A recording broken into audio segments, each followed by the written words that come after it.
Harold's looking like he's. So, That was weird. I heard. yeah, it's the lady who's like, this call is being recorded. So, Anyway, we are back. Hello, everyone. We are back dun, after dun, dun. a nice, relaxing, whatever. I don't know if you really want to call it relaxing, summer vacation. It's relaxing, maybe fast. No kidding. I don't know what's happening. People are like, "Oh, how's your summer?" I'm like, "Isn't it just started? What have I done? Nothing. What has happened?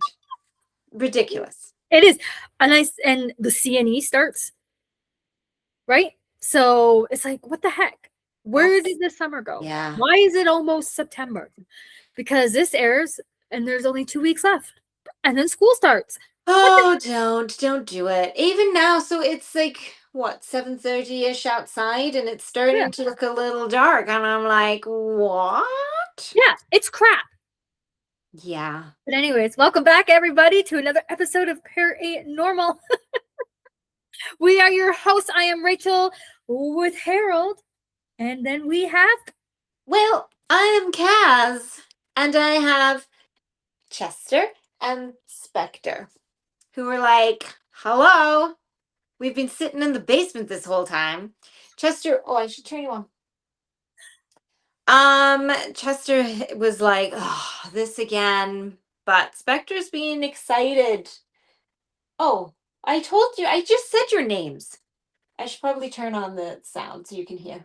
did it say name? It said name. I'm like, yeah, I said your names. Harold said Welsh. Okay. Like he's from the UK. I don't freaking know. Oh, it's the last name. Maybe. Okay, well, because they're like name, and he's like Welsh. So maybe left to go. I'm sorry. There's nowhere left to go. No, there's not, Harold. You have been brought back out from behind the door, and you are back in front of the camera again for another back episode. from behind the door from his home. Aww. But yes, well, what has happened over our summer vacation? Well, we went to a really haunted hotel in the States. Oh we boy, went to Shanley. That was epic. Totally was. Yeah. And there are plans to go back in the future for a longer period of time because we realized one night was just not enough. Yep. Liam. Okay. So name Liam. Liam Walsh. Welsh. Hi. Drive. Yes, it was a very long drive. It a very long was. Well, I mean, I'm a passenger, so it was great just to Yeah, you're sit welcome. there. But it was an interesting drive. And Napanock is a very cute little place, I guess. Stay for Interesting longer. place. What? He said stay for longer. We are gonna stay for longer. Bitch is listening. Yeah. Okay. You Well, yeah, boys but better we're get gonna- on it here. I We're don't know going to what do you're a talking whole about. episode on the Shanley in the future, near future. So you'll have to stay tuned for that because we'll go more into that. But yeah, but the Paranormal Seekers did some other investigations. They went to Calendar Bay, to the Calendar Bay Heritage Museum, which was all about the Dion quintuplets. And then they went to Moore Museum, which is in Mooretown, which is another pioneer village. Went Kid. back to Adolphus Town, to the UEL Heritage Center.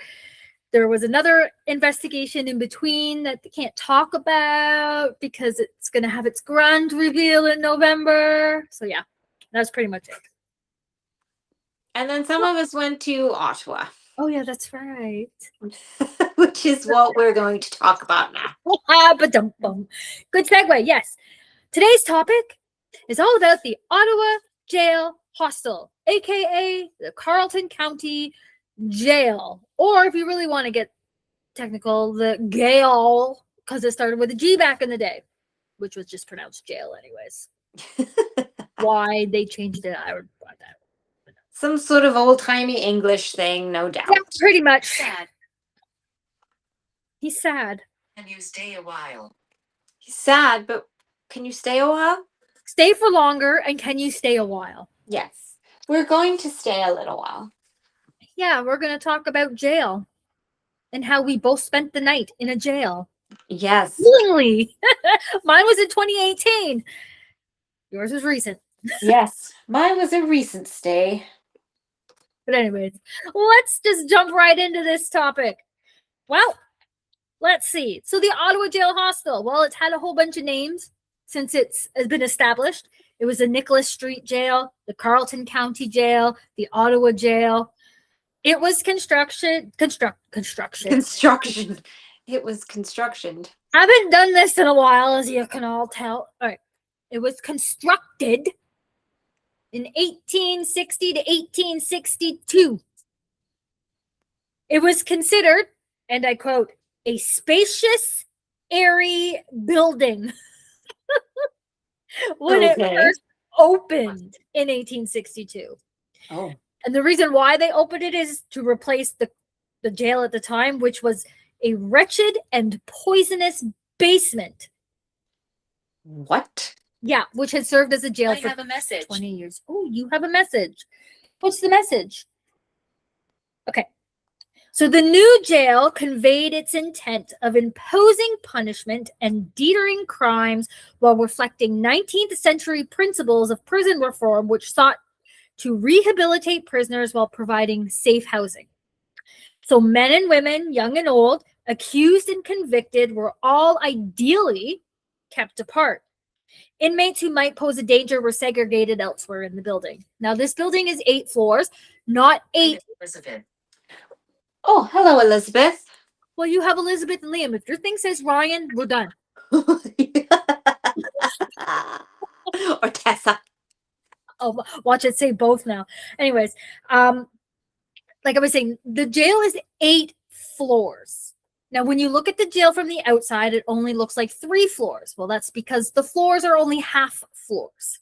It's really weird when you look at it outside and then look at it inside, but it's super cool. That's actually what I said when I got there. I was like, hang on a second.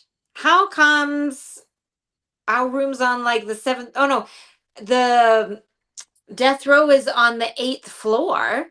And Kathy's like, I think there's 8 floors. I'm like, I only count 4 windows, like 4 levels. So down. What's down? Anyways, continue. All right. The jail adopted a simplified version of the Auburn plan of I respect you. prison design, named for the New York prison in Auburn, which had established a standard of individual prison cells, although they were tiny ones. So if you've seen like the individual cells there, literally the bed goes from wall to wall. That is it. There is no room for movement. You literally just lie there. All right. The cell block wing of the Carleton County Jail is a 4-story stone structure at the rear of the building. An underground tunnel led to the Carleton County Courthouse to the north. So yes, there was an underground tunnel. Ooh. So a service yard on the north side of the building was surrounded by a It's very lonely here. I bet you it was. A service yard on the north side of the building was surrounded by a 4.5 meter high stone wall.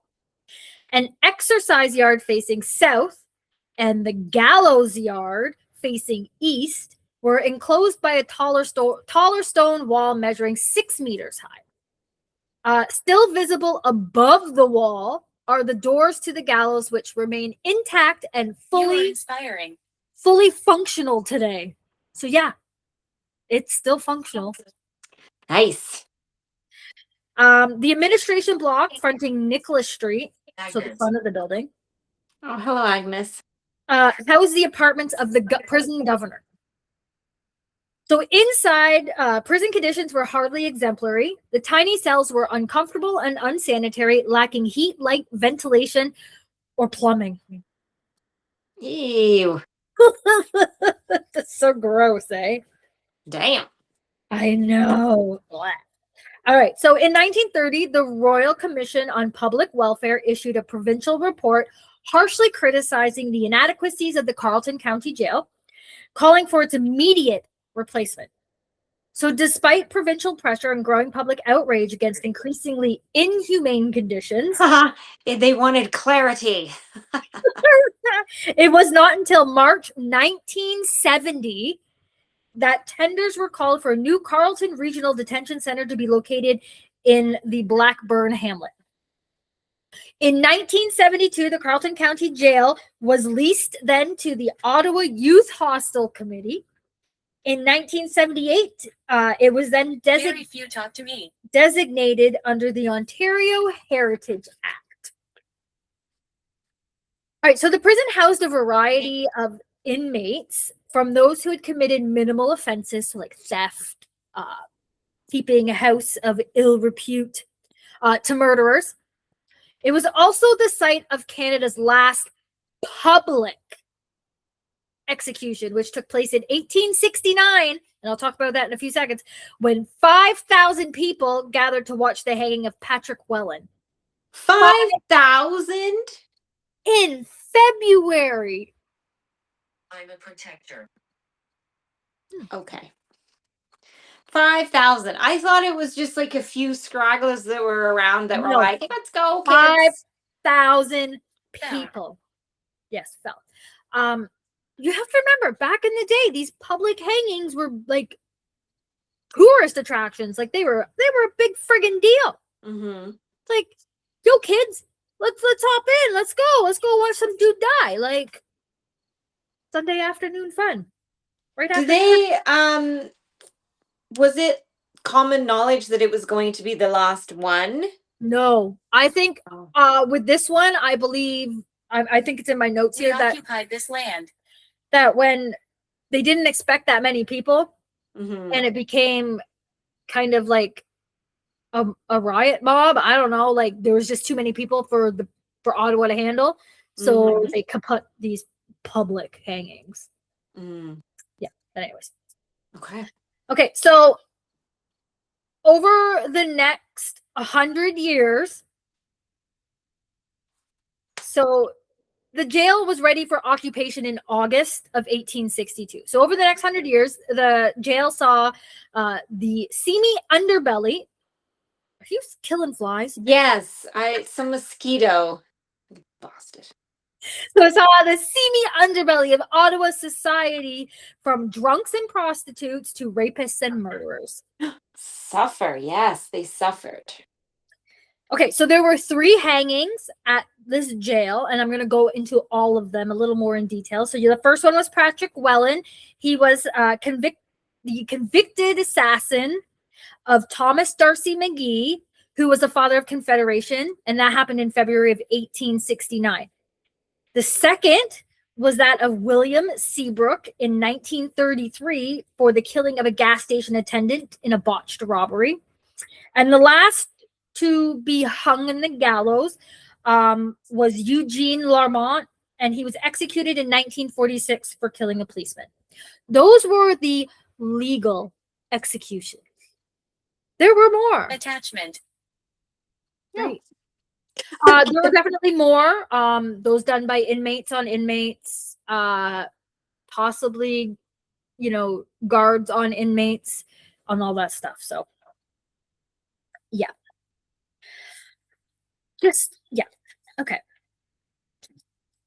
Alrighty. So let's see here. So while opened, the jail inflicted very inhumane conditions upon those imprisoned there. Up to 150 prisoners, consisting of men, women, and children, would be forced to share 60 small cells, which were 1 meter by 3 meters. My name is Margaret. Hi, Margaret. 30 larger cells, which were 2 meters by 3 meters. So 1 meter more, as well as 6 solitary confinement units. Modern day excavations of the property have revealed numerous unmarked graves. Mostly where the parking lot is. Wow. Yeah. Great. I know. Let's see here. All right. Inmates included murderers, mentally ill, or those incarcerated for minor infractions such as drunk and disorderly conduct. Foul and argumentative language was a reason for imprisonment, especially if you were heard insulting or arguing in public. Oh, wow. Yeah. So the jail had very little success classifying its prisoners and made very few attempts at rehabilitation. There was also very little for prisoners to do. The worst offenders were treated poorly with starvation, as food was only served once a day. Most women and children were from poor families who couldn't pay off their debts. Some entire families called the jail home. Solitary confinement. Punished men would be stripped naked and chained face down on a cold stone floor, left alone for 23 hours and 45 minutes each day, with only being allowed 15 minutes to stretch. Wow. Quarantine was used to house immigrants to Canada suspected of being diseased, for example, scarlet fever. Entire families succumbed to sickness in this confined space. Dress. Of course. There were no separate laws for children at that time. Like we know, all children under the age of 12 were housed in on the women's side. If you were 13, you were in the adult section. The youngest prisoner on record was just 6 years old. Aww. Mothers who were jailed would have to bring their children with them while they served their sentences. Many prisoners met their deaths while in the jail. So when individuals died within the prison, they were often burned and buried in a makeshift graveyard that was located at the back of the establishment. There was a report of at least 7 extrajudicial hangings or attempts by prison guards. And then, of course, the jail had many other illegal hangings off the books. Mm-hmm. Yeah. So in front of the gallows, there was a wooden beam that goes across the ceiling. From this beam, guards would hang prisoners by tying a simple noose around their necks and then throwing them off the 8th floor balcony. Oh, shit. Apparently it was a miracle. This place, like, now that you've been there, you are like, and you stood there, you are probably like, Yeah, no kidding. pretty awful. Like, I thought the Lindsay jail was bad. Many deaths. This is awful. Okay. So I'm going to go into a little bit of statistics here. This is really interesting when I found this. So these are Carleton County Jail statistics from September 30th, 1878. Okay, so this is like, what, 12 years after it's opened? Mm-hmm. 68 people were in custody. 42 of them were men. 26 We're of them not at peace. were women. I wouldn't be at peace either. No, I bet you're not. For the year ending on September 30th, 1878, so I guess they go from September to September, a total of 775 people spent time at the jail, of which 541 of them were men and 231 of them were women. Out of the total number of people incarcerated at the jail, the vast proportion, so 80%, were being held for their first offense. 20% of them were repeat offenders. 141 men and 56 women who had been held awaiting trial in that year were ultimately acquitted and released. Oh. 10 men were held for debt. 7 men and 7 women were considered lunatics, too dangerous to be allowed at large. Okay. The cost to feed each prisoner was a mere 10 cents. I know. Yeah, but that's Yeah, 10 10 cents cents back back then was then. $100 now. Yeah, and, well, maybe, but More energy. I mean, what would you get for that? Slop. Bread. Literally a slice of bread and some water. All right. For the most part, people arrested were members of lower social classes, obviously. The bulk of offenders, so 278 out of 775 were laborers. Another 145 were identified as prostitutes. 145. 59 were servants and washerwomen. 34. I've been watching you. Good. 34 boys, like boys, little boys. 29 clerks, bookkeepers, and students, and 27 plumbers and painters. More well-to-do persons, such as farmers, householders, doctors, engineers, contractors, merchants, and teachers, accounted for only 51 people that were imprisoned. Hmm. All right. The most common offense was drunkenness, for which Malevolence. 283 people were jailed. Speak. You are speaking. 139 cases of larceny, 73 cases of assault, 44 cases of vagrancy, 42 breaches of peace, 2 cases of rape, 2 cases of cutting and wounding, 2 persons jailed for attempted suicide, 1 person currently detained for deserting employment, Oh my God. 8 persons incarcerated for prostitution, despite 145 being identified as prostitutes, 40 people imprisoned for keeping a house of ill fame, I've seen you before. 51 people locked up for being inmates or frequenters of houses of ill fame. Out of all the people sentenced, almost half served 30 days or less. 2 boys were sent to the Penetanguishene Reformatory, You were embraced. which was actually Discovery Harbor. Ooh. 5 men were transferred to Kingston Penitentiary, where they were to serve sentences of longer than 2 years. 25 men were sent to the Central Prison in Toronto. The large majority of prisoners, so 544, were born in Canada. 132 came from Ireland. 48 came from England. 517 were of Roman Catholic faith. 144 were members of the Church of England. The rest were Presbyterian and Methodists. Most prisoners were single. Only 191 married men and 70 married women were incarcerated. Almost 40% of the inmates were illiterate, and 2/3 were described as intemperate, so in other words, drunks.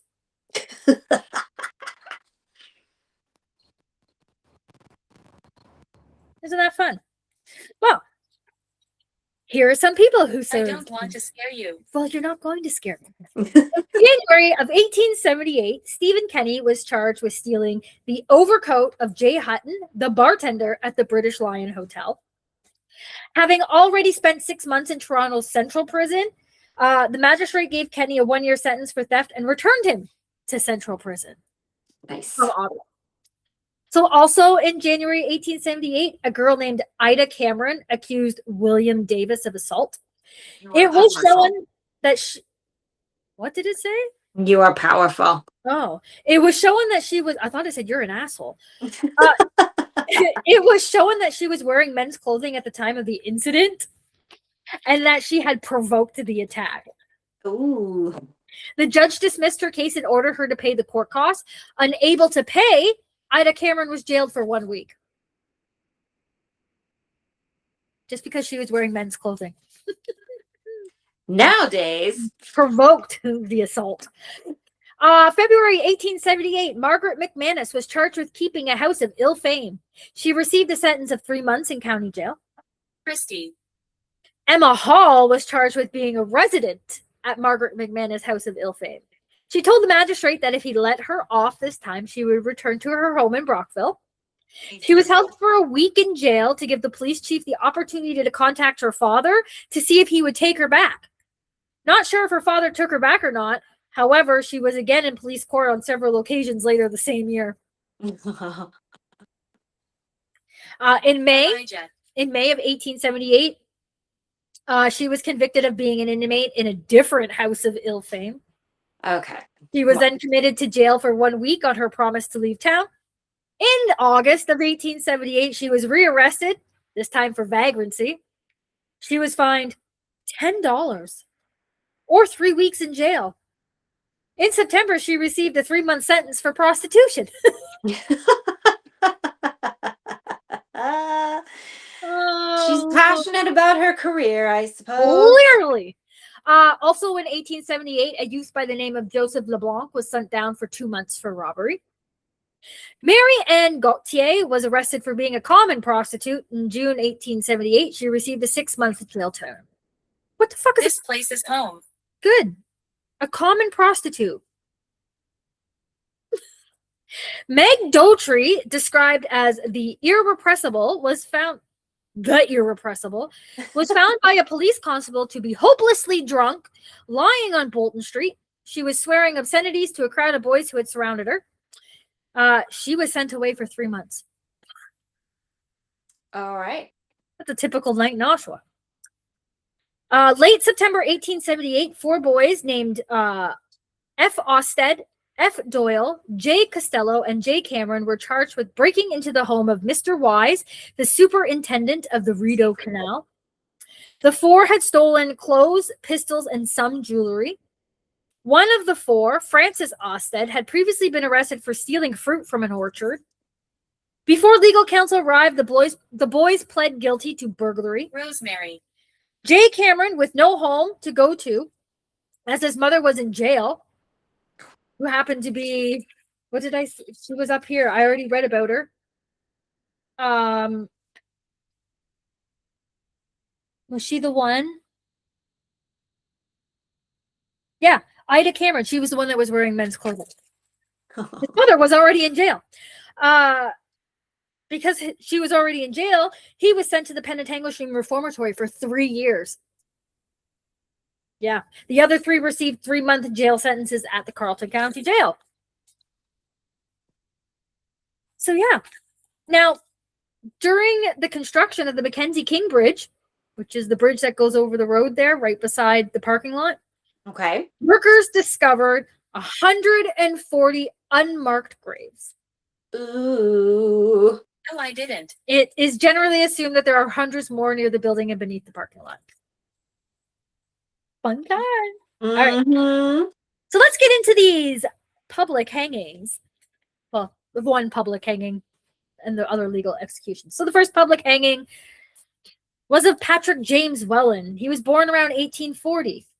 He was an Irish-born tailor and suspected Fenian supporter who was executed after the assassination of the Irish-Canadian journalist and politician Thomas Darcy McGee in 1868. So he is like a Canadian figure. Mm-hmm. So in the early morning hours of April 7th, 1868, Darcy McGee was returning to his boarding house on Spark Street. Smoking a cigar and fumbling with his key in the lock, he was greeted as the owner, Mary Ann Trotter, opened the door for him. At that exact moment, a muzzle flash erupted as a .32 caliber bullet tore through McGee's neck and through his jaw, knocking his dentures out. And the politician fell back onto the street. Damn, through his jaw. Ooh. Right. I know. So by the next nightfall, so the next day, more than 40 Canadians, predominantly Irish immigrants, suspected of Fenian allegiance. I was going to say allegations. Oh my God. Allegiance had been arrested. The most prominent was Patrick Buckley, who served as the stable hand to Prime Minister John A. Macdonald and who gave the police the name of Welland. So Welland was then found at a tavern belonging to Michael Starr at 9:30 at night. He was searched. A .32 Smith & Wesson pistol with all 6 rounds still loaded was found on him, including a box of cartridges, some papers, the Irish American newspaper from a month earlier, a green silk badge of the Toronto Hibernian Benevolent Society, a membership card for the St. Patrick's Benevolence Society, a photograph of a lady, Ooh.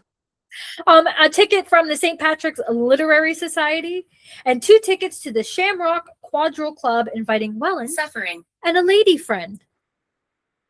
By April 9th, Welland was considered the prime suspect and charged with the murder. He found himself in a bizarre 8-day trial. The Prime Minister, so Sir John A. Macdonald, a personal friend of McGee's, received permission to sit beside the judge while hearing evidence. Yeah. On the first day of his trial, Welland was noted as wearing an irreproachable black silk hat, black frock coat, white vest with narrow gold chain, and black pants, and exhibiting a jaunty demeanor. He was then described as a small, mean-looking man who stroked his mustache nervously. Ew. Like dastardly and muttly. Witnesses provided information that proved to show Welland did not commit the crime. However, on September 15th, 1868, he was found guilty and sentenced to hang. So there's all this evidence. Based on what? Just because that one guy was like, he did it. Literally.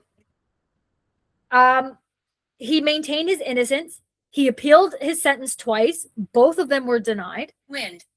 Welland was held in cell number 4, which is the one that's farthest away, See my right? shadow. Because you had 1, 2, 3, you had the door, and then you had that other cell. He was held in that Uh-huh. other cell. He was publicly hanged in front of 5,000 spectators on February 11th, 1869, during a snowstorm. Wow. Like, he told the gathered crowd that he was innocent, although he did not know who had killed McGee. His last words were, "God save Ireland and God save my soul." A miscalculation on the part of the hangman meant that Welland took up to 7 minutes to die. Oh God. He was That's then awful. denied. Yeah, he was then denied his last wishes of having his body buried in his family grave in Montreal. Instead, he was buried in an unmarked grave in the prison's courtyard. Wow, that's shit. Welland was also married at the time. He didn't have any children, but his wife then moved back to Montreal and lived as a recluse until her own death in 1904. Oh, I'm okay. Thanks, Spectre. So that's Patrick Welland, and he is the one that is said to haunt the jail. He is apparently seen at the end of people's beds. Oh, And float does he through go the by the name Pete? Oh, listen. We'll circle back to that. I'm sure somebody's their name was Pete. Pete had a potty mouth from what I heard. Mm-hmm. So next is Billy Seabrook. So, or Willie, I think his name is George William Seabrook, but he went by Billy. On December 12th, 1931, Paul Amelie, or Punch, as he was called, Lavigne, was age 24, was working the evening shift at the domestic service station on Sussex Street, which is roughly the current location of the Foreign Affairs Lester B. Pearson building today.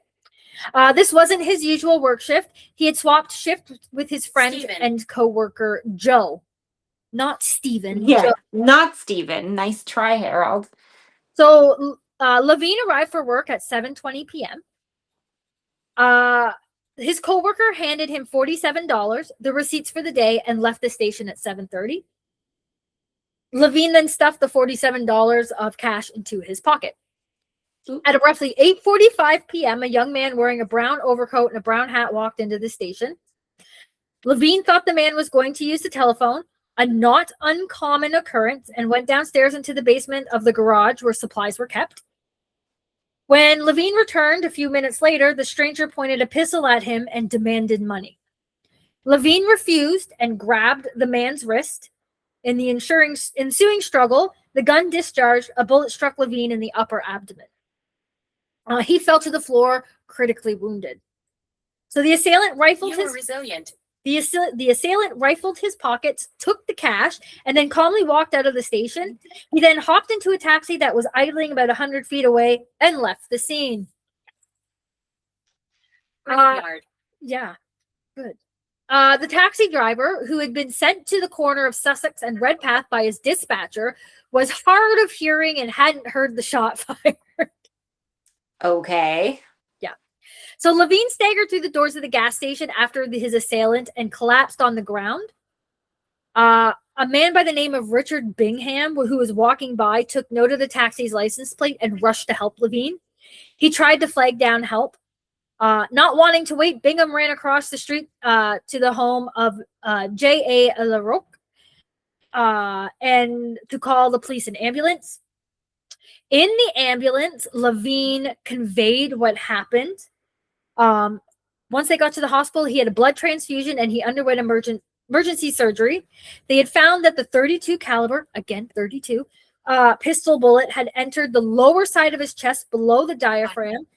perforated his intestines, and had nicked an artery before exiting his back. Oof. For a short time, Levine rallied in the hospital, but despite being in great pain, he was able to give a statement to the detective. But sadly, in the early morning of December 14th, he died with his family by his side. So Ottawa police were initially baffled by the crime, but they got 2 breaks in the case quickly. First, Montreal police received a report that an Ottawa man, William Billy George Seabrook, had stolen a rifle I scare people. and an automatic pistol from a man by the name of Roy McGregor.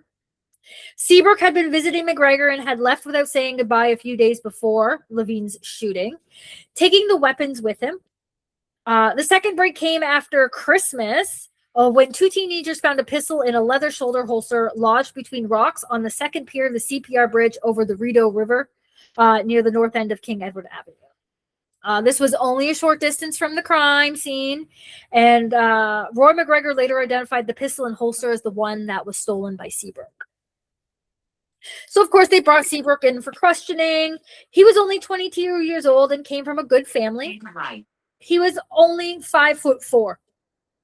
He's a good little guy. Okay. I'm 5'4", so fuck off. He was known as Bill or Billy to his friends. He was popular and had been a paper tester in the Edie factory in Hull. He had 1 prior brush with the law. Just before Christmas, he was in police court for obtaining money under false pretenses when he bounced a $15 check. The charge was withdrawn and when the matter was adjusted, also known as he gave the I'm money. having fun. Are you? That's nice. He's having fun because he's listening to crime. Mm-hmm. The police told Seabrook that he was wanted for the theft of the guns in Montreal. Without counsel present, he admitted to stealing the weapons. He said he pawned the rifle for $8 in Montreal, which was confirmed by the pawnbroker. And threw the pistol away in an alley. I bet you do. In an alley near Bonaventure Station in Montreal. So he got rid of everything. All witnesses were brought in to identify Seabrook. However, none were able to pick him out of a lineup. When asked what he had been doing on the night of the murder, Seabrook said he had gone to the Francis Theater where he watched a Western called Cheyenne. The only problem is he had nobody vouch for him. Leaving the cinema at 10 p.m., he said he boarded a streetcar where he heard a car employee talking about a shooting.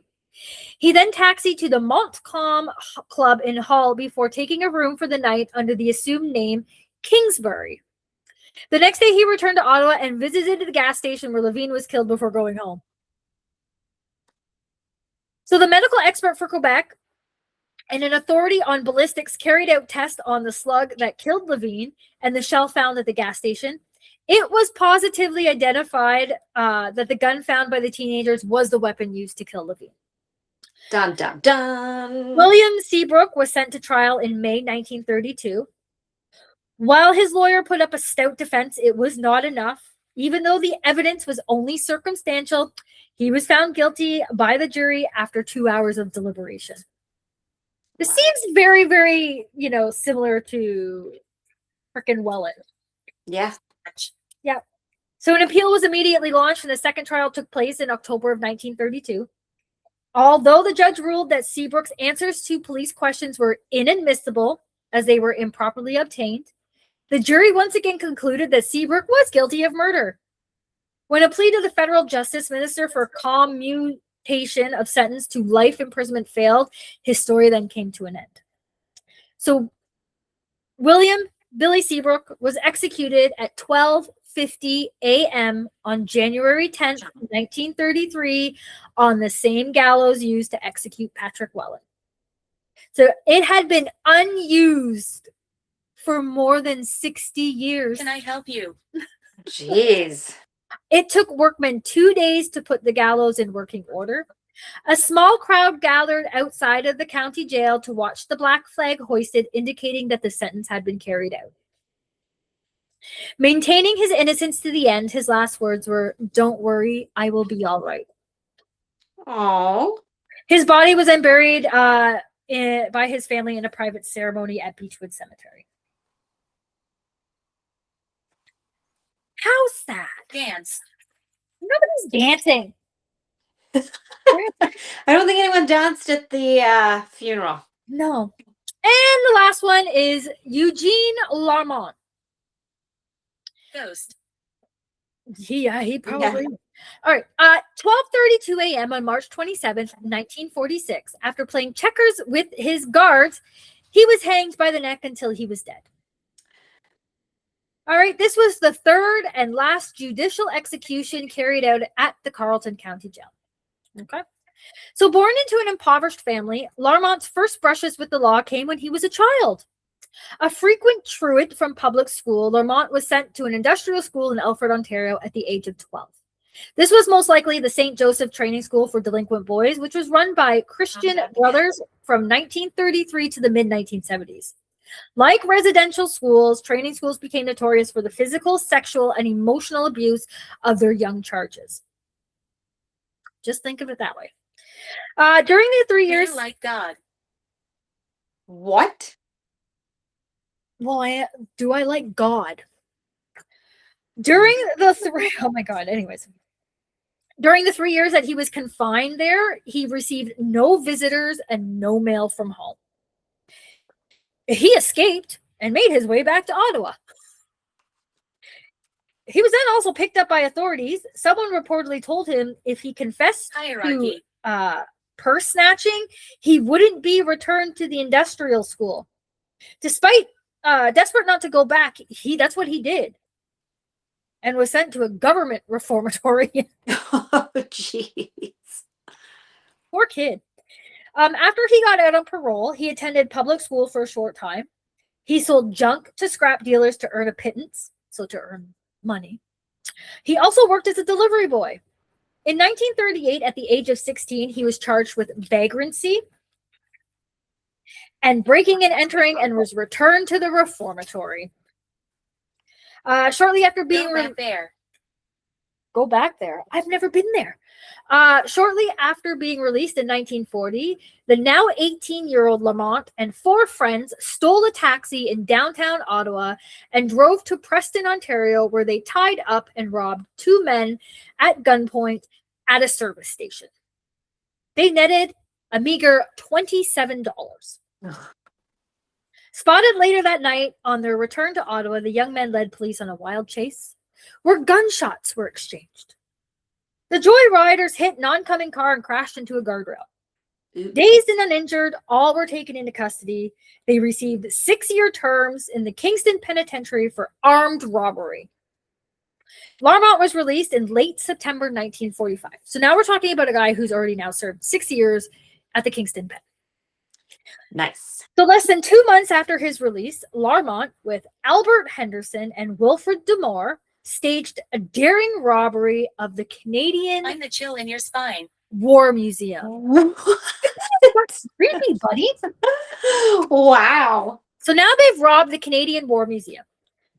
So on October 20th, 1945, at about 9 p.m., the trio smashed the plate glass of the front door of the museum and then made off in a stolen car with 3 Thompson submachine guns used in World War II, 2 automatic pistols, and 4 World War I revolvers. So the following night, a janitor at an O'Connor Street apartment building called the police to report some men acting suspiciously. A prowler car, manned by Detective Thomas Stoneman and Constable Russell Byrne, was dispatched to investigate. The officers found 3 men loitering outside the Bytown Inn. The trio split up, with 2 later identified as Demore and Henderson walking in opposite directions. So Detective Stoneman then approached the middleman who had remained. Without warning, the man pulled a gun from his pocket and fired at Stoneman from a distance of only 6 feet. Stoneman was struck in the chest and he fell to the ground. So Constable Byrne ducked when the gunman subsequently aimed at him. Trading shots, the suspect fell through a maze of laneways and alleyways, pursued by Constable Byrne. Demore was tackled to the ground when he began following Constable Byrne. So Constable Byrne was chasing one, and the other guy came around and started chasing the constable. Okay. Larmont, who had run out of ammunition at this point, was chased into the arms of a beat policeman, Constable Rene Grenville. Henderson managed to evade immediate capture, but was picked up at his home a few hours later. Are you ready? So back at Larmont's family home and in an abandoned building next door, police discovered the missing weapons stolen from the War Museum. So initially, all 3 men were charged with attempted murder. Their charges were upgraded to murder when Detective Stoneman died a few days later. So Detective Stoneman was a 15-year veteran police officer with the Ottawa Police. He was only 37. He left a wife, Lois, and 1-year-old twins, Richard Thomas and Jill Lois, behind when he died. So even while in jail, the charges against Larmont, D'Amour, and Henderson continued to mount. In early January, the threesome tried to break out of the jail. Oh my God. Before being recaptured, they brutally beat up Percy Heineman, which was a prison guard. A blow to the head from a heavy broom opened a nasty gash that required stitches on him. Yes. So the murder trial began in January 1946. It lasted about a week. There was no doubt Larmont was the shooter. The defense tried to argue that he did it in self-defense. After deliberating for 3 hours and 55 minutes, the jury returned with their verdict. Larmont was found guilty of murder as charged, and the other 2 were found innocent. Oh. Although they were found innocent, they were not free men. They were subsequently found guilty on a range of charges related to the assault of the prison guard in their abortive jailbreak, the theft of weapons from the War Museum, car theft, and other crimes. So they didn't get off scot-free. Henderson received a 29-year sentence. D'Amour received a 27-year sentence. Both were serving at Kingston Penitentiary, and they were both the longest sentences ever handed down in magistrates' court history. So, like I said, Larmont was hung. What did I say here? On The camera. March 27th, Stop the camera. I'm still talking. At 12:32 Don't mess with her. Whoa. a.m. After his execution, Lamont's body was turned over to his family for burial. It is reported that he was interred in an unmarked pauper's grave at Beechwood Cemetery, which happens to be the same cemetery that Detective Stoneman was laid to rest in. And that's the story of the 3 that were hung legally. There was plenty of them that were not. Let's see. I have also a list of individuals who were sent to Rockwood Insane Asylum. Oh, really? Jail. I wonder if there's a Peter in here. I was going to say, do you have a Pete or Peter in any of your notes? Well, while you're looking, I can tell everyone why we say that. So, Kathy and I took a little trip and ended up in Ottawa, and we decided to stay at the jail. And we were investigating death row, and then we went over to where the gallows were. And I have to be honest, death row was kind of quiet. Nothing really happened. The equipment didn't go off. We did a EVP session. We did 3, nothing. So then we went to the gallows, and it kicked off. We got some good stuff. And I turned on the spirit talker. Sorry, not spirit talker. Necrophonic app, so spirit box. And I said, is anyone here? What's your name? And we got the name Pete. And then I said, oh, hi, Pete. And then he called me a slut. And we were like, oh, okay, thanks then. Thanks for coming out. So, and I haven't even watched all of it. That was just like the first few minutes of the video. So I'm sure there's other stuff that I came heard up that too, audio. That's hilarious. It was so clear. It's so clear. It was. I was like, wow. I gotta turn my light on. Hold on. That was so funny. It was unreal. And both Kathy and I both had weird feelings. So, where the gallows are, flight of stairs is coming down, and then there's a flight of stairs that go down. So you're kind of on a landing. That is the gallows, and you look out into the parking lot. Both Kathy and I had the weirdest sensation that if we were to stand near the top of the stairs going down, we would be pushed down. Like it was really to the point that I ended up with my back against the wall because I felt so strongly that A, something was going to push me, and B, that something was kind of touching me. I Mhm. kept feeling like I was being like brushed up against, or like something was rubbing itself on me. Ugh. Um, Gross. yeah. Now it's interesting because this was not just a men's jail. Like we've been to jails where it's just been men, and you get that creepy factor. You get the voices coming out that say all the, derogatory things. So you expect it. But this place had a mixture. So it's not just gross men spirits. So I'm looking forward to going through the rest and Yeah. seeing. Friend. Welcome, friend. Hmm. So yeah, we'll have to see if there was a Pete. There had to have been at some point. There had to But have been at some point. Not in my notes, not in the people that went to Rockwood. Unfortunately, yeah, there was no Pete. There's like a John P. Could be Peter. Could be Paul. No I don't idea. know. But Don't know. I went to the Ottawa Jail in 2018. It just so happened to be that weekend in April where we got that freak ice storm.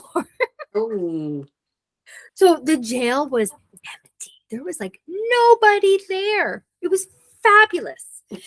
Uh, we also spent a lot of time up there. We also got to go into like the smaller jail cells. They had them open at the time. mm-hmm. So we got to go in that too. But I do remember it was our first investigation with the Ovilus 5 device because we had just gotten it and we had charged it all up and everything. And I remember being in the death row cell and we were just doing an investigation. So you got to remember, this is before like Estes came out, and all that stuff. So we were just sitting there in the quiet, asking questions, letting the Ovilus 5 run. And I remember it going, devil, and then it died. Oh, And it was so, it made everybody jump because they weren't expecting it to sound like that or die. mm-hmm. But that was just how it was. And it was quite something. Victim. It Victim. maybe. Pain. And pain. Victim in pain. Is the Ovilus 5 the small one? Yeah, the little square one. So that's the one that was like devil when we were in Hinsdale. I wonder Yeah. why it says it that way. Because every other time it's like rainbow, sunshine, devil, and you're like, That was the first time we've ever heard it, right? Because we were like, oh my Lord. And then it died, right? So we're like, what just happened? that's fantastic. But it was pretty good. There is a live video of our investigation from that night. So we'll post it so you can all see. There is 2 parts to it because the Wi-Fi there only works in certain sections. So we had to do 2 videos. So I'll post them both. But yeah. And you guys stayed the night? Yes, we Okay. did. We slept 'Cause in bunk beds. Yes, Kathy and I stayed. And when we went in, I have to say, so when you think of hostel, when I think of hostel, I think of like how you see it in Hollywood, where you're going to basically leave with bed bugs and some sort of rash you can never get rid of. That's honestly what I was anticipating. I'm like, do I take a full hazmat suit with me to sleep in? This was a beautiful Yeah, hostel. they Like, take really good care. oh my of their guests. gosh.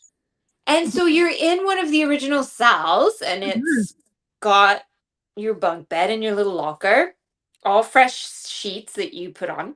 I haven't been in a bunk bed in a very long time because I am of a certain age now that I don't particularly want to climb up a ladder to get into my bed, but I did.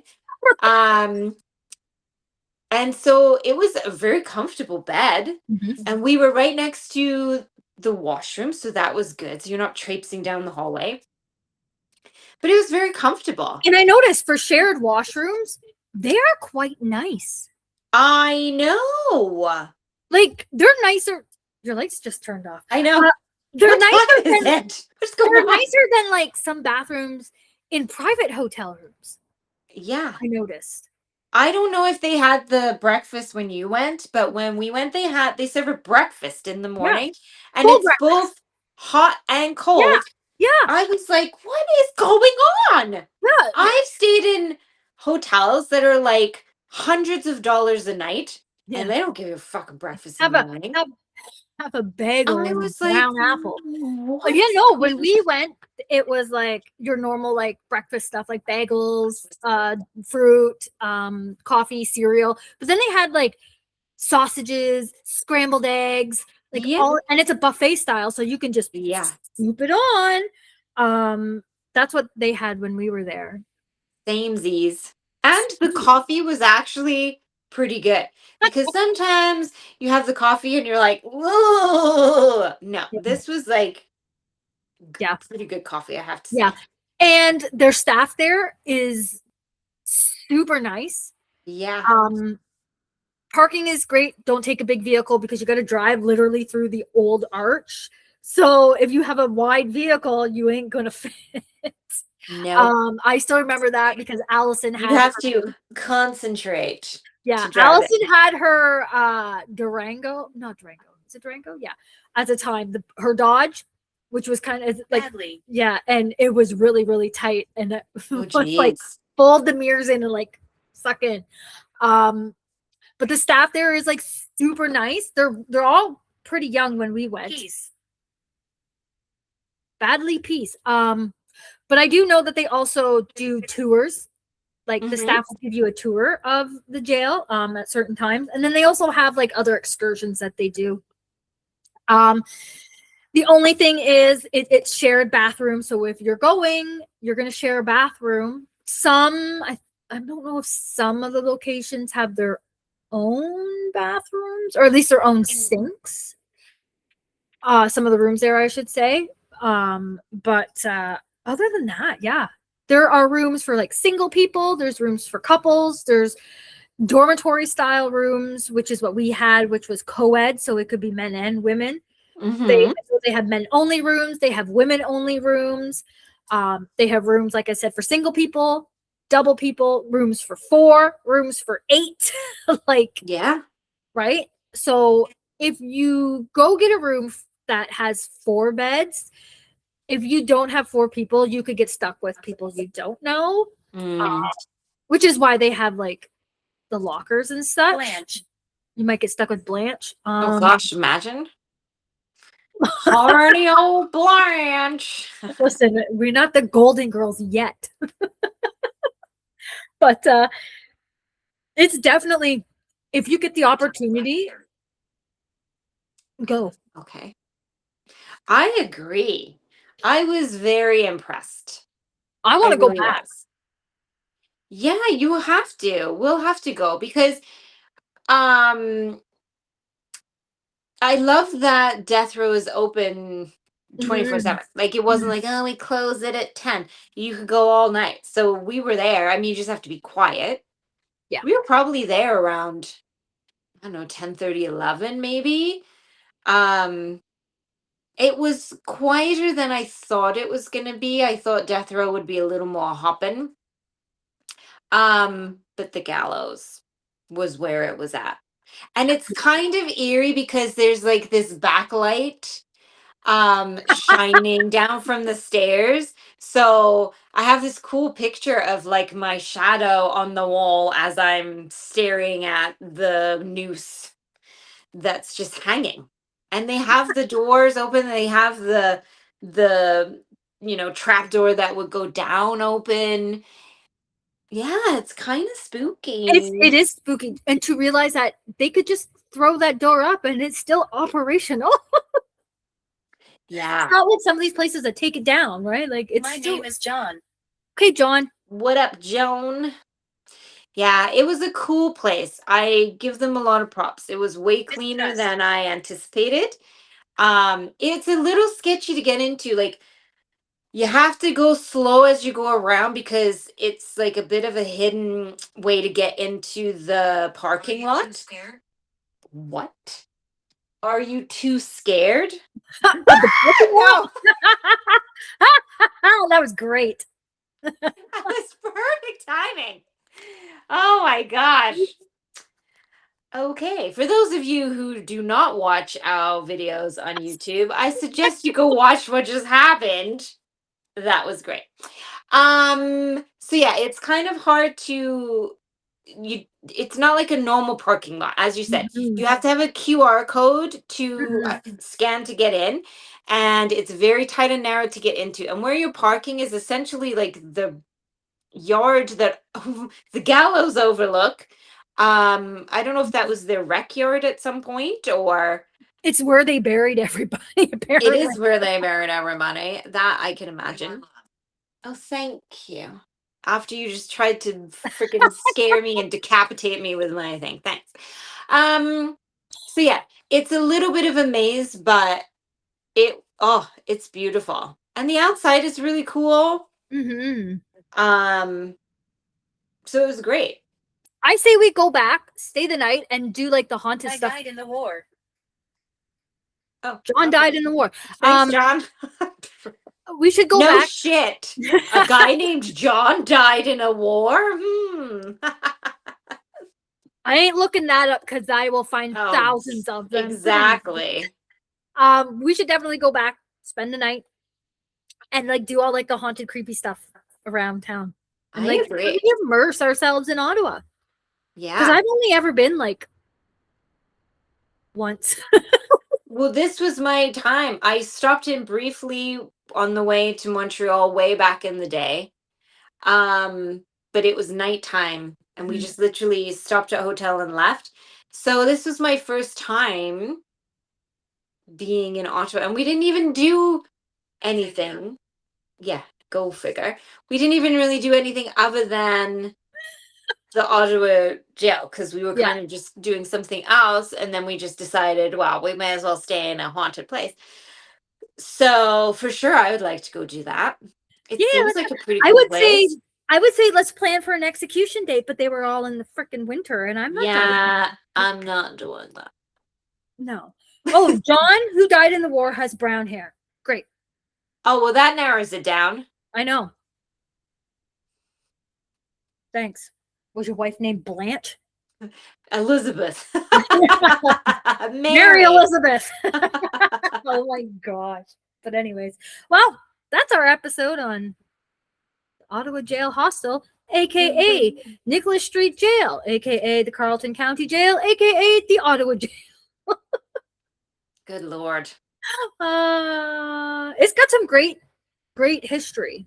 Yes. If you're into that stuff, we highly suggest you visit. It's owned and operated now by St. Lo, and they do the hostels. So, but if you just type in Ottawa Jail Hostel, it pops up, Mm-hmm. and it's very affordable. Yeah. Yeah, it's great. So- I highly recommend it. Yeah, As long as you like sleeping in a bunk bed. or a jail cell. Yes. Nothing like feeling confined. At least you don't have to worry about falling off the bed. No. If Well, you're in a unless single you're like cell. really aggressive when you turn yourself over. My name is Well, I mean- Alice. Hey, Alice. I mean, like if you have a single cell room, your bed goes from wall to wall, so you ain't falling off. Oh, maybe next time I'll do that. Sleep by myself. We should all just get single beds and be like, just put them in a row. Yeah. Just give us them in a row. We should just sleep. Like, I don't know how it was for you. So you have death row, and then the other side was a bunch of cells, but they were all blocked off. Like, they're not. You can't go in them. Those were the cells that we were able to get into the last time. They had Oh them. yeah, open. we should just be like, can we just rent this floor and we'll just have sleeping bags or blow up beds and just like squish in there? Yeah, I'm totally That would for be that. fun. I'm sure we could do that. I'm sure they would accommodate us. Oh, I would think so. They seem pretty chill. Oh man. But yeah, so we will post all that information for everyone if they want to book. So we will get that out there. But that's today's episode. And next week, we're hoping to have a special guest. Maybe.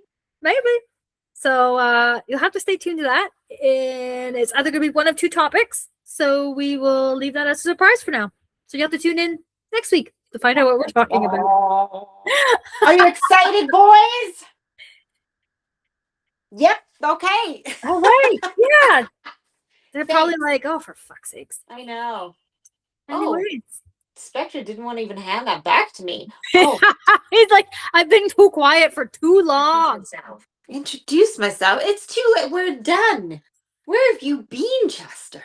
Chester looks drunk. Look at him. He's like, He checked out a while ago. yeah, he's trying so hard. And Spectre loops himself around so that he's like, you're staying here.